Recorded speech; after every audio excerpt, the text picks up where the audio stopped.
Assalamualaikum warahmatullahi wabarakatuh.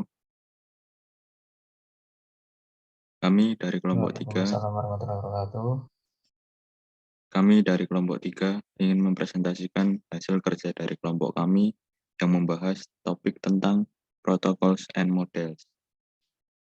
Baik, langsung saja kita masuk pada kita masuk materi yang pertama, yaitu komunikasi.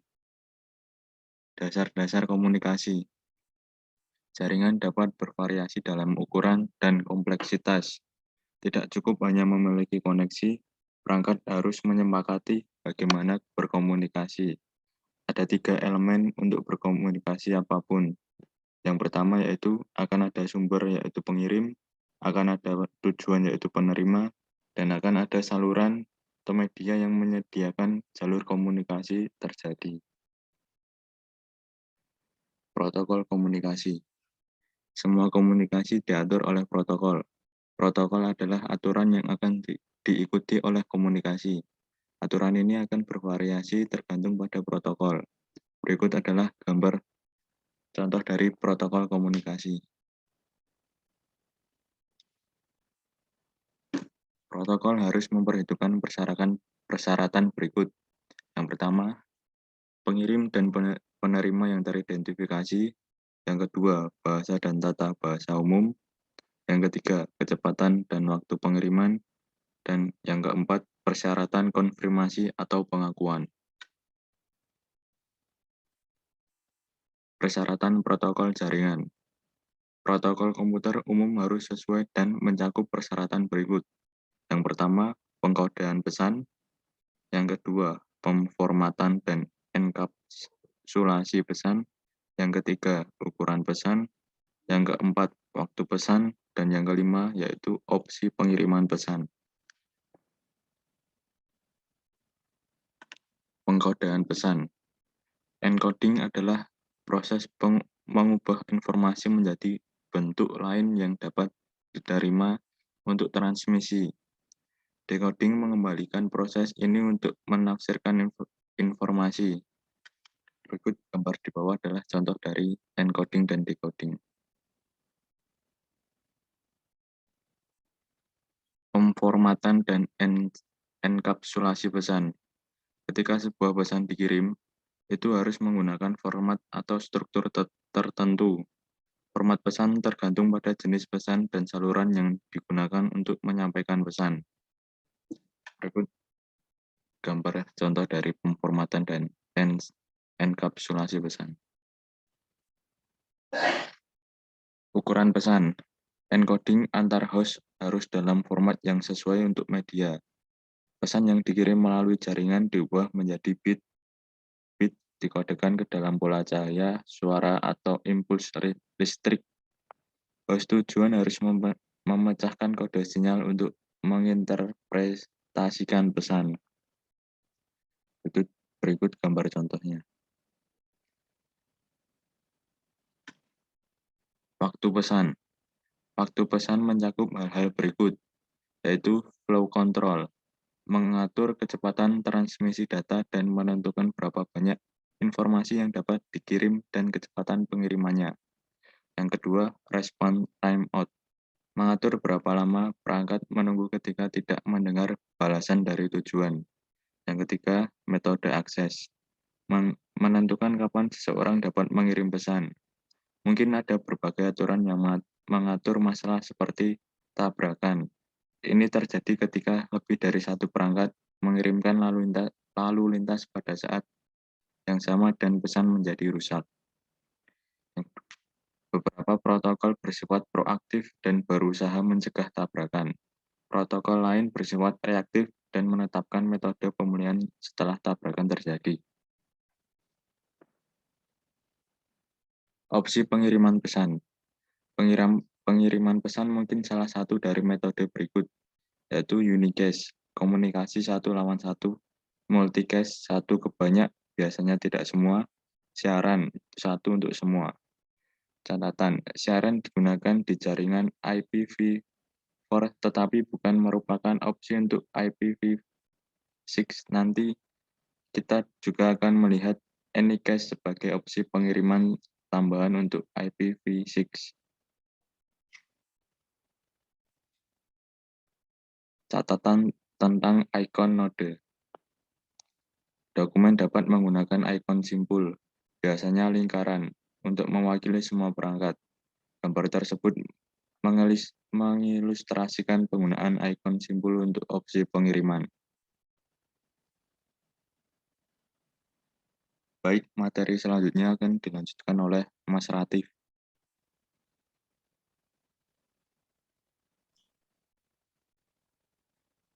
Yang kedua adalah tentang protokol. Gambaran umum protokol jaringan. Protokol jaringan menentukan seperangkat aturan umum dapat diimplementasikan pada perangkat di perangkat lunak, perangkat kelas, atau keduanya. Protokol memiliki fungsi formal dan aturan sendiri. Tipe protokol, network communication, atau komunikasi jaringan, memungkinkan dua atau lebih perangkat untuk berkomunikasi melalui satu atau lebih jaringan. Keamanan jaringan data aman untuk menyediakan autentikasi, integritas data, dan enkripsi data. Berikutnya adalah network security atau jaringan.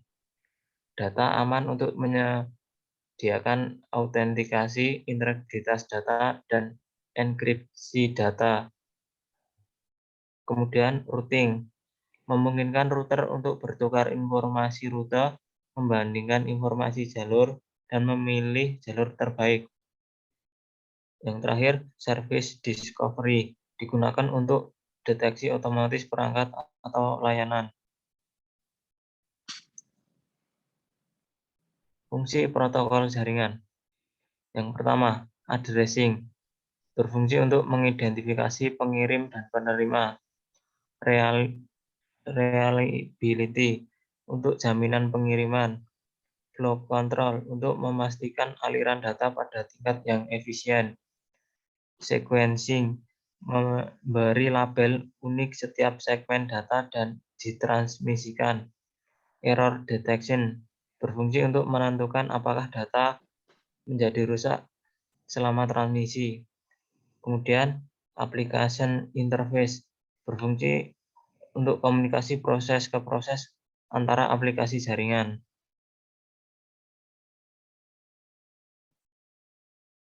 Interaksi protokol. Jaringan membutuhkan penggunaan beberapa protokol. Setiap protokol memiliki fungsi dan formatnya sendiri.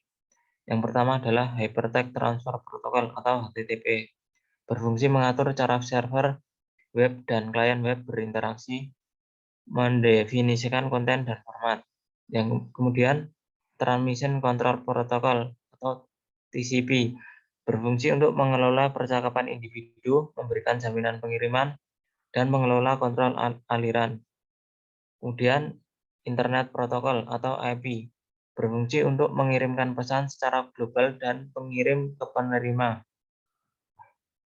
Kemudian Ethernet, mengirimkan pesan dari satu NIC ke NIC lainnya di Ethernet Local Area Network atau LAN yang sama.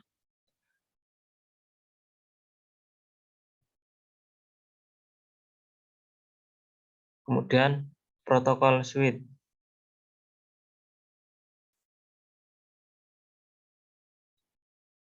Switch protokol TCP atau IP. TCP atau IP adalah switch protokol yang digunakan oleh internet dan mencakup banyak protokol. TCP atau IP adalah switch protokol standar terbuka yang tersedia secara bebas untuk umum dan dapat digunakan oleh vendor manapun. Switch protokol berbasis standar yang didukung oleh industri jaringan dan disetujui oleh organisasi standar untuk memastikan interoperabilitas. Proses komunikasi TCP atau API. Pertama, server web merangkum dan mengirim halaman web ke klien. Yang kedua, klien yang membatalkan enkapsulasi halaman web untuk browser web.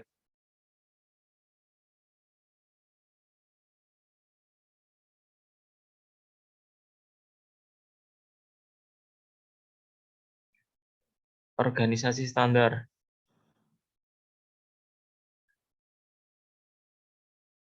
Standar internet. Pertama, ada Internet Society atau ISOC, bertugas mempromosikan pengembangan terbuka dan evolusi internet. Kemudian arsitektur board atau EAB bertanggung jawab untuk manajemen dan pengembangan standar internet. Kemudian Internet Engineering Task Force berfungsi mengembangkan, memperbarui, dan memelihara teknologi internet dan TCP atau IP. Internet Research Task Force berfokus pada penelitian jangka panjang yang terkait dengan internet dan protokol TCP atau IP.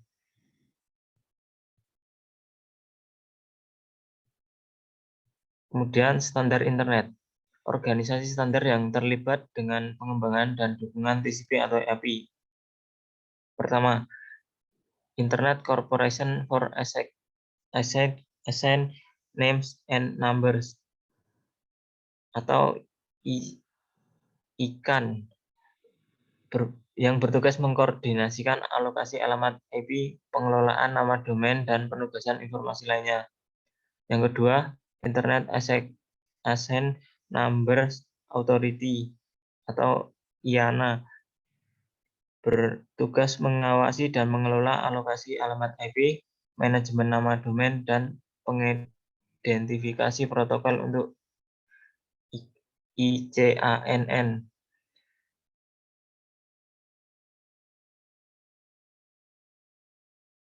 Berikutnya,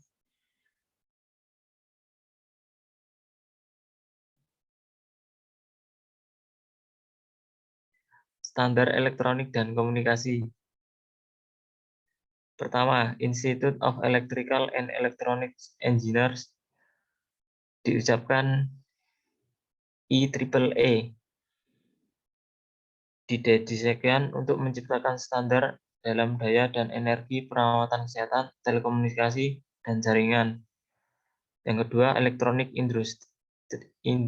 Industries Alliance yang bertugas mengembangkan standar yang berkaitan dengan kabel listrik, konektor, dan rak 19 inci yang digunakan untuk memasang peralatan jaringan asosiasi industri. Kemudian yang ketiga, telekomunikasi atau TIA bertugas untuk mengembangkan standar komunikasi dalam peralatan radio, menara seluler, perangkat voice over IP, komunikasi satelit, dan banyak lagi. International Telecommunication Union Telecommunication. Kemudian yang terakhir, standardization sektor yang bertugas mendefinisikan standar untuk kompresi video, internet protokol television, dan komunikasi broadband seperti digital subscriber line atau DSL.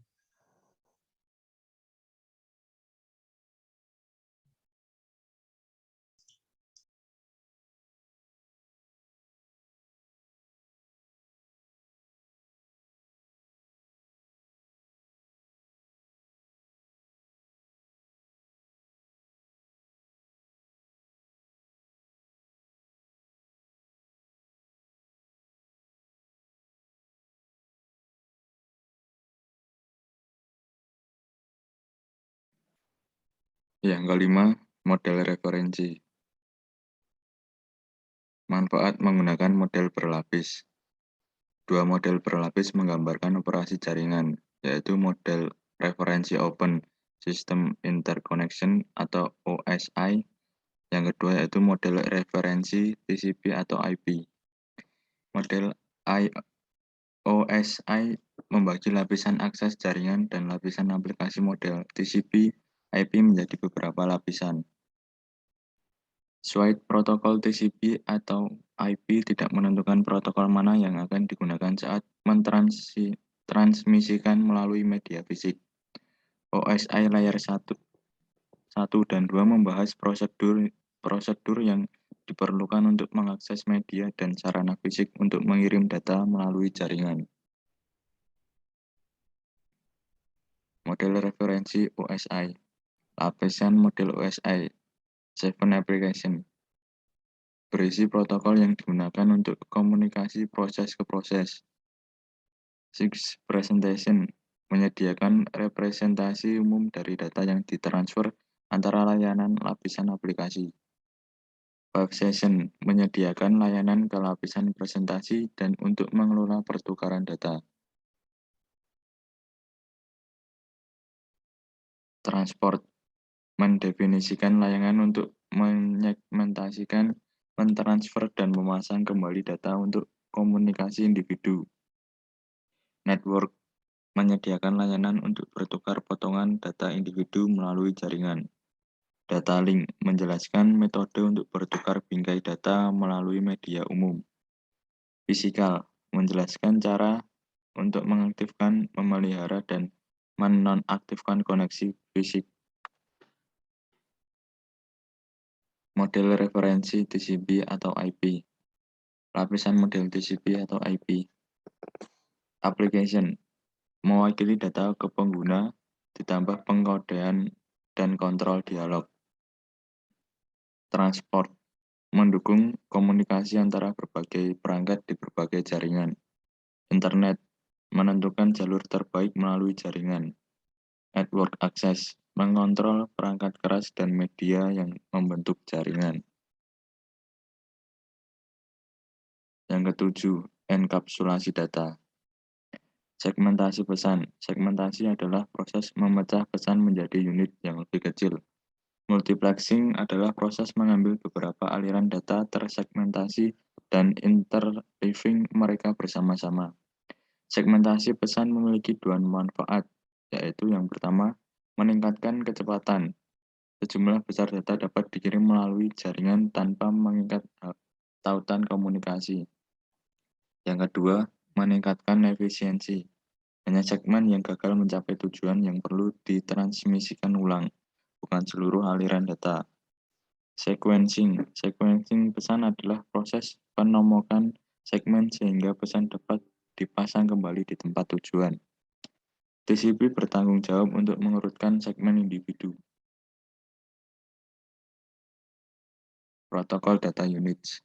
Enkapsulasi adalah proses di mana protokol menambahkan informasi mereka ke data. Pada setiap tahap proses, PDU memiliki nama yang berbeda untuk mencerminkan fungsi barunya. Tidak ada konvensi penamaan universal untuk protokol data units.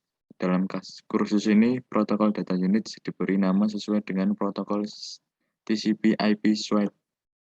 Protokol data units yang menurunkan tumpukan adalah sebagai berikut. Yang pertama data, yang kedua segmen, yang ketiga paket, yang keempat frame, yang kelima yaitu bits atau bit stream. Contoh enkapsulasi. Enkapsulasi adalah proses top-down, tingkat di atas melakukan prosesnya dan kemudian meneruskannya ke tingkat model berikutnya. Proses ini diulang setiap lapisan sampai dikirim sebagai aliran bit. Contoh dienkapsulasi. Data tidak dienkapsulasi saat bergerak ke atas tumpukan. Ketika lapisan menyelesaikan prosesnya, lapisan itu melucuti header-nya dan meneruskannya ke tingkat berikutnya untuk diproses. Ini diulang pada setiap lapisan sampai itu adalah aliran data yang dapat diproses oleh aplikasi. Yang pertama, receive as bits atau bit stream. Yang kedua, frame. Yang ketiga, paket. Yang keempat, segmen. Yang kelima, data atau data stream.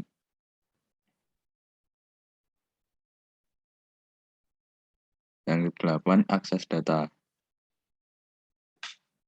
Address, baik tautan dan lapisan jaringan menggunakan pengalamatan untuk mengirimkan data dari sumber ke tujuan.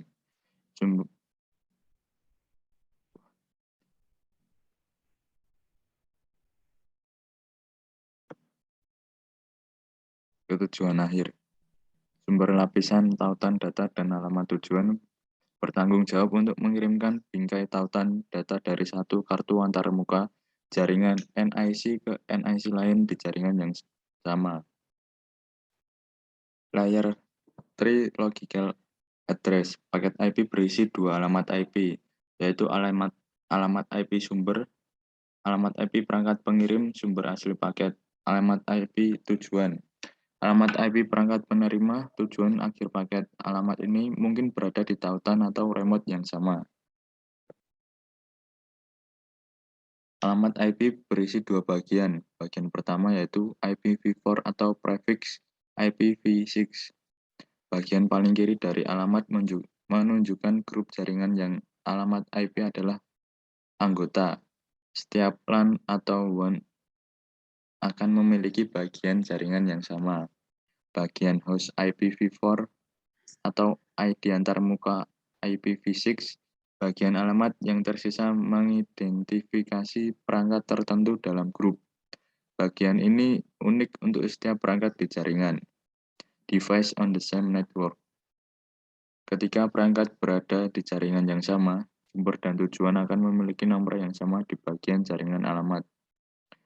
Contoh PC1 192.168.1.110 server FTP 192.168.1.9 Role of data link layer address same IP network. Ketika perangkat berada di jaringan Ethernet yang sama, rem tautan data akan menggunakan alamat MAC sebenarnya dari NIC tujuan. Alamat secara fisik tertanam ke dalam Ethernet NIC dan merupakan pengamatan lokal. Alamat MAC sumber akan menjadi pencetus pada tautan. Alamat tujuan akan selalu berada di tautan yang sama dengan sumbernya, bahkan jika tujuan akhir bersifat jarak jauh. Role of the network layer address. Ketika sumber dan tujuan memiliki bagian jaringan yang berbeda, ini berarti mereka berada di jaringan yang berbeda. Role of data link layer address different IP network. Ketika tujuan akhir adalah remote, layer 3 akan menyediakan layer 2 dengan alamat IP gateway default lokal, juga dikenal sebagai alamat router. Gateway default adalah alamat IP antarmuka router yang merupakan bagian dari LAN ini dan akan menjadi pintu atau gateway ke semua lokasi terpencil lainnya. Semua perangkat harus diberitahu tentang alamat ini atau lalu lintas mereka hanya akan terbatas pada LAN. Setelah layer 2 di PC1 meneruskan ke gateway default router, router kemudian dapat memulai proses routing untuk mendapatkan informasi ke tujuan yang sebenarnya. Alamat tautan data. Karena pengalamatan tautan data adalah pengalamatan lokal, ia akan memiliki sumber dan tujuan untuk setiap segmen atau perjalanan ke tujuan. Pengalamatan MAC untuk segmen pertama adalah sumber, yaitu PC1 NIC mengirimkan bingkai. Tujuan antarmuka router atau gateway pertama menerima bingkai. Gambar di bawah adalah contohnya. Ya, sekian materi tentang protocols and models yang dapat kelompok kami sampaikan. Kurang lebihnya mohon maaf.